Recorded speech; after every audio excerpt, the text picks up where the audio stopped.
Hi friends. మీరు బాగున్నారా? నేను బాగున్నా. కొర్రమట్ట చేపతోని మంచిగా ఏంపుడు చేసిన ఆ! ఫ్రై ఎంత బాగుంటదంటే అంత బాగుంటది.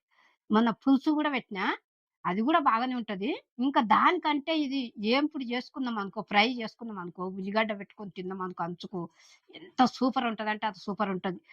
అందులో ఏమేమేసినా అనేది మీరు అన్నీ చూడండి. చూసి ఇగో ఎంత మంచిగా చేసిన ఫ్రై. ఇగో ఆ! ఇగిట్లా. మీరన్నీ ఏమేమేసినో సూసి కింద లింక్ పెట్టినా, అన్నీ కరెక్ట్‌గా చూడండి. ఇది హార్ట్ ప్రాబ్లమ్‌కి మంచిది, కళ్ళకు మంచిది. మన చికెన్, మటన్ కంటే ఈ ఫ్రై చేసుకొని చేపల కూర తిన్నామంటే ఎంత ఆరోగ్యానికి మంచిదంటే అంత మంచిది. మీరు నేనేమేమేసినో సూసి, మీరు చేసుకొని మీకు నచ్చుతది గూడా. చూసి మళ్ళేమన్నా ఇది ఉంటే నాకు చెప్పండి. చెప్తే తెలుస్తది. నేను ఇంకోసారి మంచిగా చేస్తా నేను. ఆ! మీకు నచ్చినట్టు నాకు జెప్పండి. మీరు అందరూ జూస్తుర్రు గదా! లైక్ జేయండి, సబ్‌స్క్రైబ్ జేయండి, కమెంట్ పెట్టండి. బెల్ ఐటెమ్ కొట్టిన ఎంటనే మీ ముందుకొస్తాయి నేను జేసిన వంటలన్నీ. నేను మీ అను అమ్మ.